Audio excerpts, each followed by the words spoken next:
Okay, everybody knows who she is. The conservative talk show host from WYLL in Chicago, Sandy Rios. Wow, this is fun.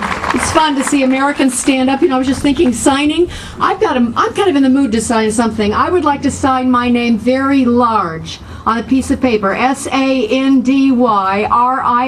so that Barack Obama can read it. Will you sign with me? Yes. All right. We have to pledge our lives and our fortunes as our founding fathers did to preserve what they fought so hard and gave so much to establish. I'm willing to do that. Are you willing to do that? Yes. All right. Let me just tell you that the Gallup poll yesterday told us they polled Americans, and 48% said that the taxes they pay are fair.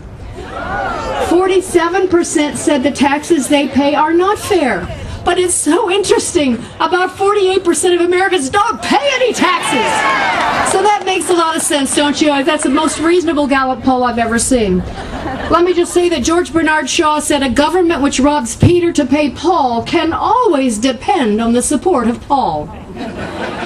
But now those of us who are working hard and paying our taxes are being criticized for complaining about the increasing burden. Remember when Joe Biden said during the campaign it was unpatriotic to complain about paying taxes? Governor Pat Quinn here at home is telling us that now all these increases they're going to be a shared burden. We are going to share the burden. I'm trying to figure out who we're sharing this with. Are we sharing it with the half that pays nothing?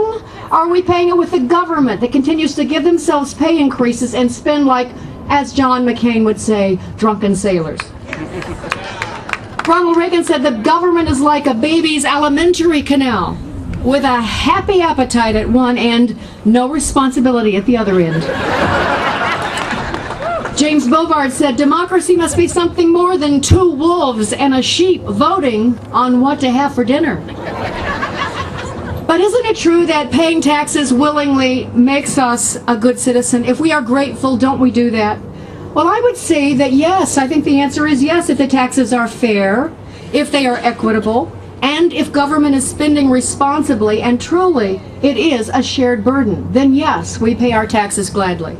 Yes, if taxes are spent on things that governments are supposed to spend taxes on, like constitutional things like national defense, the interstate highway system, schools locally, and necessary public services, yes, then we're happy to have those taxes and to pay them. But no, when they become oppressive. Thomas Jefferson said it best. Listen carefully. To preserve the people's independence, we must not let our rulers load us with perpetual debt. We must make our election between frugality and liberty, or excess spending and servitude. If we run into such debts as that we must be taxed in our meat and in our drink and in our necessaries and our comforts and in our labors and our amusements, for our callings and our creeds, our people must come to labor 16 hours in 24, give the earnings of 15 of these hours to the government for their debts and daily expenses, and the 16th being insufficient to afford us bread. The forerunner of this is public debt. Taxation follows that, and in its train, wretchedness and oppression. Thomas Jefferson, we are already working 4 months of the year to pay our taxes. The rest of it is ours. The government takes 4 months worth of our earnings. So the question again is it true that paying taxes willingly is the mark of a good and grateful citizen? Well, no. When taxes go to pay for things that actually harm people, subversive organizations that undermine our political system like ACORN, educational programs that twist and pervert the minds of our children, not only on moral issues, but on our system of government itself, our history, and our commitment to future. No.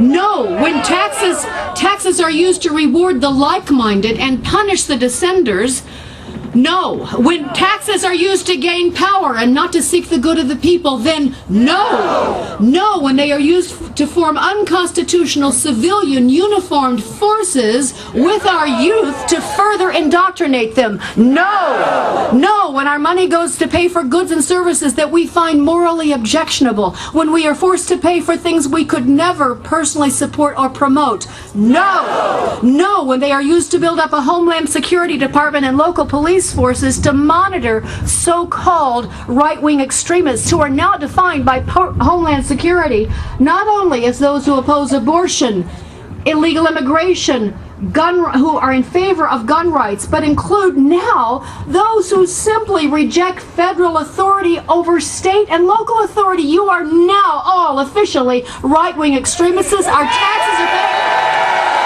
Yeah, write your name on the dotted line.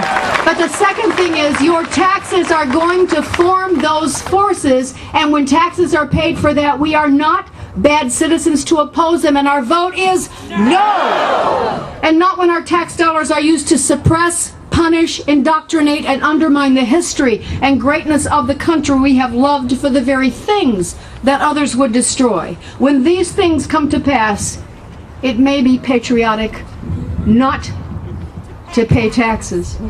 We were given the freedom by our forefathers through careful framing of our Constitution, the right to enjoy life, liberty, and the pursuit of happiness. And what did they say if those things were threatened? This is what they said, because they foresaw that things might not always be the way they had hoped. But whenever any form of government becomes destructive of these ends, and those ends were the pursuit of life, liberty, and happiness, whenever any form of government becomes destructive of these ends, it is the right of the people to alter or abolish it and to institute new governments.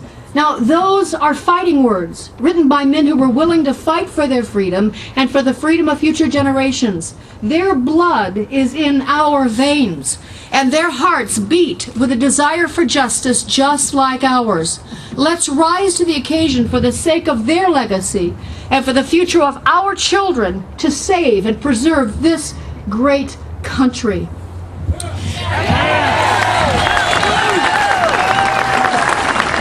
May God have mercy, mercy, mercy on us. May He forgive us for our individual and collective sins, and may we seek that forgiveness. And then may He give His blessing for all our future endeavors. God bless America. Yeah.